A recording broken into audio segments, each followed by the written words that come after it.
Well, thanks for coming to see me, even though you're not really coming. You're just looking at your screen. I'm glad that you're here, whether it's good morning, good evening, good afternoon, whatever time it is. Today we want to finish up this question of, is it true?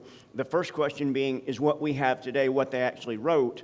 By looking at one famous textual problem, and that is the textual problem at the end of Mark's Gospel in chapter 16, 9 through 20. If any of you look at your own English translation, I'm certain that you'll find that there's a footnote there that says something like, the earliest manuscripts do not include this. Well, we're going to ask a question about that. When is the end not the end? What is the conclusion to Mark's Gospel? Because by looking at the English translation, you get the sense that there are only two choices. Either the Gospel ends at verse 8 or it goes on. But in reality, there are 5 different endings to the Gospel of Mark. And so we have to ask ourselves, given that there are 5 different endings, we have to ask ourselves, which one, if any, really concluded the Gospel? Number 1, here I'll give you the 5 endings just laid out for you. Number 1, the Gospel ends at 16:8. This is called the shorter ending, or SE. And this ends with this passage in 16:8. They, Mary Magdalene, Mary the mother of James, and Salome, went out and ran from the tomb, for terror and bewilderment had seized them. And they said nothing to anyone because they were afraid. That's ending number 1. Number 2, this is an intermediate ending after verse 8. But they reported briefly to Peter and those with him all that they had been told. And after these things, Jesus himself sent out through them from east to west the sacred, imperishable proclamation of eternal salvation. That's ending number 2. Number 3 is the intermediate ending followed by the longer ending. The longer ending is what you have in your English text, but the third choice would be the intermediate ending in the middle of verse 8 and then verse 9. And so the longer ending, just so you know, is early on the first day of the week after he arose, he appeared first to Mary Magdalene, from whom he had driven out the 7 demons. She went out and told those who were with him while they were mourning and weeping. And when they heard that he was alive and had been seen by her, they didn't believe. And after this happened, he appeared in a different way to 2 of them while they were on their way to the country. They went back and told the rest, but they did not believe them. Then he appeared to the 11 themselves while they were eating. And he rebuked them for their unbelief and hardness of their heart, because they didn't believe those who had seen him resurrected. He said to them, "Go into all the world and preach the gospel to every creature. The one who believes and is baptized will be saved, but the one who does not believe will be condemned." Then he appeared to them. He said, "These signs will accompany those who believe in my name. They will drive out demons. They will speak in new languages. They will pick up snakes with their hands. And whatever poison they drink will not harm them. They will place their hands on the sick, and they will be well." After the Lord Jesus had spoken to them, he was taken up to heaven, sat down at the right hand of God. They went out and proclaimed everywhere while the Lord worked with them and confirmed the word through accompanying signs. That's the 4th kind of ending. You have those 2 together. And then, of course, the 5th ending would be the longer ending with additional material between verses 14 and 15. This is called the Freer Logion. It comes from a document called the Freer document. And this is what is between 14 and 15. And they excuse themselves, saying, "This age of lawlessness and unbelief is under Satan, who does not allow the truth and power of God to prevail over unclean things of the spirits. Therefore, reveal your righteousness now." Thus they spoke to Christ, and Christ replied to them, "The term of years of Satan's power has been fulfilled, but other terrible things draw near. And those who have sinned, I was handed over to death, that they may return to the truth and sin no more, in order that they may inherit the spiritual and incorruptible glory of righteousness that is in heaven." So the support for the this freer logion, which is in one manuscript, Jerome mentions it. What it has going for us is that several sort of Markan isms, but the external weight, that is the number of manuscripts that include it, is so poor that it's almost certain that it's not really from Mark. So, remember when we're looking at these textual issues, we have to deal with two different kinds of evidence. External evidence, which is the manuscript evidence. As you remember, there are thousands of Greek manuscripts. Some of them include the Gospel of Mark. Some of them include the ending of the Gospel of Mark, and so we look at those. And then there's internal evidence, which is, does this sound like something that Mark would have written? So let's look at, first of all, the summary of the external evidence. That is, what, in looking at the manuscripts that are available to us, what do they really have to say to us? The three endings can be eliminated pretty much right off the bat, and that is the intermediate ending followed by the longer ending, and the freer logion in between verses 14 and 15 of the longer ending. And so this leaves us with two real endings to choose from. Those other three are found in so few manuscripts that we can be without them. But this leaves us with two significant issues. Does the Gospel of Mark end at verse 8, or does the Gospel of Mark have a longer ending, 9 and on following? So, here are the arguments for the longer ending. The arguments for the longer ending are at least 95% of all manuscript and versions and fathers, early church fathers, have the longer ending in Mark. It's found as, this longer ending is found early, very early, like the ending of the late 4th to 5th century Codex W, which is also the freer manuscript.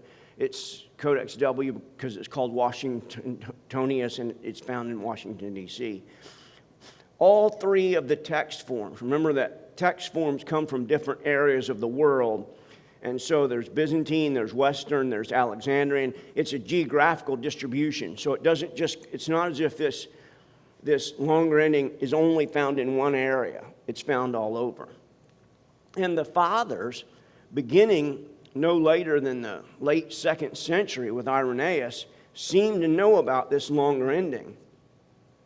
And we might ask ourselves, why would these verses have been omitted by a scribe? Why would they have left them there? Could it be embarrassment over verses 17 and 18, where we get the snake handling and the drinking poison? And if you have ever been to Appalachia or you've seen shows on television, there are a very small group of churches who see snake handling as almost canonical. It's almost another sort of, they have the Lord's Supper, they have baptism, but they also have snake handling and things like that, and drinking poison. But, and this is important, at least 10 of the early church fathers quote from or allude to verses 15 through 20 in a steady stream from the 2nd to the 5th century, while no fathers mention the first half of the pericope. That is, verses 19 through 14 until the 4th century. So, is it possible that these verses were only the ones known?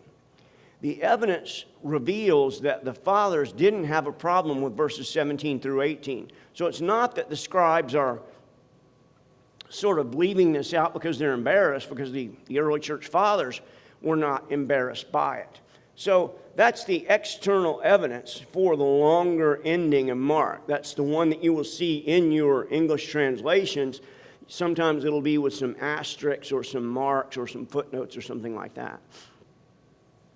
There are also arguments for a shorter ending. Here are a few of them. Some scribes would be strongly tempted to add a resurrection appearance to the gospel. In Mark's gospel in 8:31 and 9:9 and 9:31 and 10:34. There are all these predictions about the resurrection of Jesus. And this is the only gospel that doesn't, if the longer ending is not there, this is the only gospel that does not have a resurrection appearance by Jesus to the disciples. So, why would Mark leave out that resurrection appearance? The early manuscripts that do not have this are Sinaiticus, which was found next to Mount Sinai, Vaticanus, and Sinaiticus is usually marked in manuscripts by the letter Aleph. Vaticanus is usually marked by the letter B. And these are very, very good witnesses to the text type Alexandrian, that is, that essentially comes out of Egypt. And there are 3,000 differences in the gospel. It argues for some kind of a common ancestor several generations back for Aleph and B. Somehow they were way back, they had a common ancestor. And what that means is there was a manuscript, it was copied several times. One of those copies went out. They were copied several times, and somehow Aleph and B were copied from one of those manuscripts. So if you look carefully, it goes back all the way. Now, if you look at Codex Vaticanus, you'll see there's a space there. And the question is, did the scribe know that there was something missing, and so he left space for it, which is sometimes argued that the scribe knew that there was something more to Mark's gospel, and he just didn't say anything about it. The ending of Mark, and the problem is that there's just not enough room for the longer ending. As you can see, there is some room, but there's not enough room for the longer ending. And William Lane, in his commentary on Mark, argues that this gap in B is a wholly singular phenomenon in Codex B. The problem is this is not true. I don't know whether he didn't look at Codex B carefully, or maybe he didn't have the opportunity to at the time that that commentary was written. But other books have a big blank at the end. Tobit, for example, has one, and there are others. So the blank column at the end of Mark in Codex B is the only blank column in the New Testament of B. So that's significant, but not in the whole Bible. B has the whole Bible. So does this indicate the scribe knew that there was a longer ending and he was making room for it as best he could? It's unlikely, because there's not enough room for the longer ending, and it's unlikely because 3 Old Testament columns are at the end of a genre. They're there. So this suggests that B's archetype had Mark at the end of the 4 Gospels, which is something we don't think about. But the Gospels were not always Matthew, Mark, Luke, and John. Sometimes they were in a different way. And so Acts would come next after Mark being the last of the Gospels, and so that would be a different genre, and the scribe may have left a space there. Other evidence that B's archetype had a different order of the books is that Paul's epistles are in a different order than the order that we have today. And here is an example that you can see from the Codex Sinaiticus, and you'll see right here is the ending of Mark. It's very small. There's a blank spot there, but it's only the rest of the column. It couldn't have left enough room. There's not enough room there to write the longer ending of Mark. And I've tried it myself, counting letters, counting how many average letters were on a line. The longer ending of Mark simply will not fit there. I can tell you that from my own work. So, if the blank in column B indicates that the scribe was aware of a longer ending, what does the blank page at the end of the Gospels in Sinaiticus indicate? So here, again, from this same manuscript, is a blank leaf between the Gospels and Paul's letters. So what does that mean? That there's all kinds of other stuff missing that we don't know about, that they thought maybe we'll leave a blank page there? The point is that the blank page does not necessarily indicate that a scribe knew that something should be put there. A blank column, certainly, only means that they're at the end of one book and getting ready to start another one. And think about the fact that pages were very expensive. One page took a long time to make. And so it's not good in general that they would want to leave a blank page like that. The oldest of other versions like Syriac, Armenian, Georgian, Sahidic, these are other manuscripts of the Gospels handwritten in other languages. They represent early and wide distribution, and they end, most of them, the early ones, end at verse 8, indicating that is likely where the Gospel tended to end. Origen and Clement are silent about any material after verse 8. Doesn't mean that it wasn't there. It only means that they, for whatever reason, have decided that they will not allow it to be. It's an argument from silence, because Origen, who was early, and Clement, who was early, simply don't say anything about Mark after verse 8. Eusebius, who was early in the 4th century, says the accurate copies conclude the story according to Mark in the words, "They were afraid. For the end is here, nearly all of the copies of Mark." So Eusebius had access to a very large library in Caesarea. And Eusebius may have been the first to copy the text using some exemplars that were there in that library. The Byzantine text did not originally have the longer ending. And Eusebius says that it ended at 16:8. That's a significant point for several reasons. Number one, it's very early. And number two, he had access to a large library of documents. Jerome, who comes at the end of the 4th century, beginning of the 5th century, says the longer ending is found in scarcely any copies of the gospel. Almost all the Greek codices being without this passage. So we learn from that Jerome is telling us it's not there. Very early on, he's saying this longer ending of Mark is not there. That the majority of manuscripts simply don't have it. Victor of Antioch says both endings were in wide circulation, but Victor believed the longer ending was more accurate. Victor wrote the most popular commentary on Mark in the Middle Ages. So it may be that this commentary on Mark written by Victor of Antioch is what popularized that longer ending.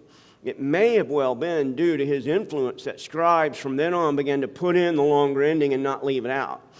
There are alternative endings in other languages.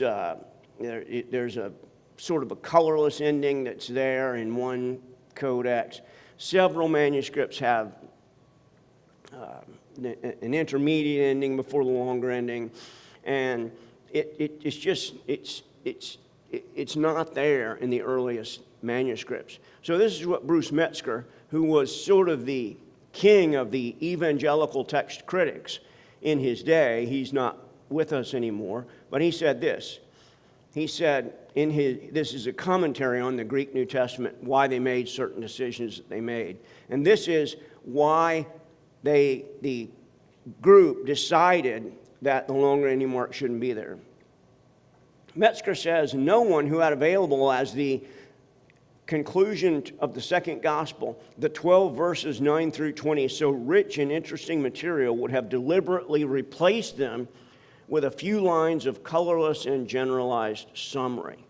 So Metzger is saying if the scribe had verses 9 through 20, they would have used it, but obviously in early manuscripts it wasn't there. Sometimes we find this 9 through 20 at the end of Mark 16 with marginal notes. Sometimes the scribe will say, in some copies the evangelist ended here, that is at verse 8, but many have this also, and then they copy verses 9 through 20. Others will say, Eusebius canonized the gospel to here, that is up to verse 8. Others have asterisks after verse 8, indicating some doubt about what's going on there. And so we might ask, why does this gospel, out of all gospels, why does it have this textual upheaval at the end? And it may be because the scribes were uncomfortable with the gospel ending without any resurrection appearances. If Mark 16, 9 through 20 were original, why would the material be deleted? It's much more easy to see why that material would be added than why the material would be deleted. And why don't any manuscripts delete the endings of Matthew or Luke or John? And so, to conclude the external evidence, this is what we will say. The manuscripts, the versions, the patristic writings on behalf of the shorter ending are early and they are widespread all over the world.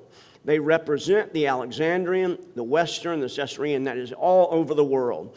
And the shorter ending found in the best witnesses of the three most important earliest versions. Eusebius and Jerome, whose access to the manuscript was vast, both affirm that the shorter ending was by far the predominant conclusion to the ending of Mark in their day. So we have both manuscript versions and patristic writings all during that time. The reason for the later manuscript to have some ending after 16:8 is easily explainable. It's a scribal desire to have an appearance to Jesus by the disciples. No convincing reason has been proposed as to why some scribes would eliminate 9 through 20. So, given all of that, we can say that in probabilities, and we're talking in probabilities here, we can't be certain, by probabilities, it's unlikely that the longer ending of Mark was actually written by Mark. It's far more likely that verse 8 of chapter 16 is where Mark wanted to end his gospel. Now, quickly, we'll look at some internal evidence. This is like we're asking the question, is this the sort of thing that Mark would have written? We're asking about authorial evidence. Is this longer ending use the same kind of words that Mark used and the same kind of grammar that Mark used? And we'll look at that. The intrinsic evidence, there's not a single passage in Mark 1:1 through 16:8 comparable to the stylistic, grammatical, and lexical anomalies that we find clustered in 16:9 through 20. Now, I want to urge you here, and you'll see that there was a PhD dissertation written at Dallas Theological Seminary in 2012 on the intrinsic probability.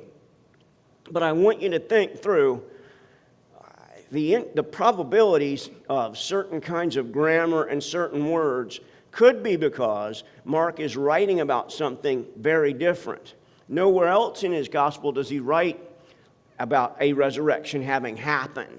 Nowhere else in his gospel does he write about taking up snakes and drinking poison. So it may be that this is different simply because of the reason that Mark is writing about some different kinds of things. So if the gospel did end at 16:8, and again, we can't be certain about that, but if it did he mean to end it at 16:8, or is the ending lost? There are some arguments that the ending was lost. One is that the back of Mark may have been lost. We think of a book, and maybe the last few pages are gone. It's not there anymore. Another argument is that books don't end in the Greek word gar, which means for. It's a word that is post-positive. It is translated first but comes second in a sentence. And so, since the last sentence in Mark's gospel only has two words, it ends with this word gar. And the argument is that no other book ends in that way. And thirdly, the argument is that this sort of open-ended conclusion where the reader is left to do some work on their own is modern, sort of Kafka-like invention. It's not something that would have happened in the first century. So let's look at whether these arguments are true. First, Mark would have been written not on a book, but on a scroll, on a roll of paper. And so the ending of it would have been most protected because it would have been rolled in. We would have expected the beginning of the gospel to be damaged more than the ending of the gospel. Second thing on the ending with Gar, since that argument was made, other books have been found that end with Gar. Since we now have at in our hands the ability to search thousands of Greek manuscripts at once of all kinds of other things, we have found books that end in a Gar. And the third thing is that open-ended conclusions are ancient. That's certainly not in any sense out of the question that there were open-ended documents like this, like what Mark gives us there. Here are, and I will send this PDF out that you're looking, I'll send out with the Sunday school so that you can look at it more carefully as you're reading through this. Here are some arguments about the birth of the Codex, which is the book, and books ending in a Gar. These are either articles or books that you can look at on your own, and if you want to look at more carefully at these. Open-ending conclusions are ancient. Some Greco-Roman literature is open-ended. Some Old Testament passages are open-ended, like the book of Jonah. Certainly the book of Jonah ends open-endedly. It ends with a question, and nobody answers it. So it ends with Jonah sitting out by the wall. At the end of the day, he hates God for what he has done, and God said, "Don't I have the right to show mercy to the city of Nineveh, where there are thousands of people who don't know their right hand from their left hand?" That is, thousands of little children who don't know their right hand from their left hand. So, and that's where it ends. That's the ending of the book of Jonah. So it's a significant issue, but it's not new by any stretch of the imagination. So why is it that no one in the ancient world understood Mark's intention? It seems that Luke did, because the conclusion to Acts is fairly open-ended. No one can accept the ending of Acts as the conclusion to a rationally conceived history, because the two main characters in Acts, Peter and Paul, are both in great danger, but we don't find out what happens to them. And Luke seems to have a similar purpose to Mark. He wants to get the reader involved in the narrative. Acts sort of starts with a bang and ends with a little bit of a whimper. The reader wants more. And so from all this, we can sort of sort through this and say to ourselves, yes, the longer ending of Mark does occur in many manuscripts, but there are good arguments for not including the longer ending of Mark. So where are we? We are at a place where we cannot say for absolute certain whether Mark ended his gospel at verse 8 or not. But we can say that the majority of the evidence seems to indicate that Mark wanted to end his gospel at verse 8. And that's about as far as we can go. Now, I know that that's not satisfying to some of you. You want to know exactly what's going on there. And the problem is that the evidence that we have, that God has preserved for us, doesn't allow us to know with certainty how Mark ended his gospel. But it does allow us to know all the rest of Mark's gospel. It does allow us to know that Jesus predicted his resurrection and that there was an empty tomb at the end of Mark's gospel. So the body was gone. And so we can learn from this that we have to be willing to consider some things carefully and to sort of leave them in a gray area because we're not absolutely certain. I tend to believe that Mark intended to end his gospel at verse 8, but not everyone does. Not even all New Testament scholars believe that. So I will leave you to sort through this evidence. I'll send you this PDF so that if you want to look at articles and books, you can do that. And I think that will be helpful to you, but more helpful than that is to know that this is by far, without question, the most controversial part of the four Gospels. All the rest of the Gospels that we have are far less controversial. And as a result of that, we can say with certainty, yes, what we have today by and large, is what was written. It may not be what was written in every single instance, but it's what was written in the vast majority of cases. So we can't be sure about the ending of Mark's gospel. We have 3 other gospel endings that we can go to get that kind of material. So I hope this doesn't bother you so much as it allows you to look and see that for whatever reason, God has chosen not to give us the text down from heaven on a cord.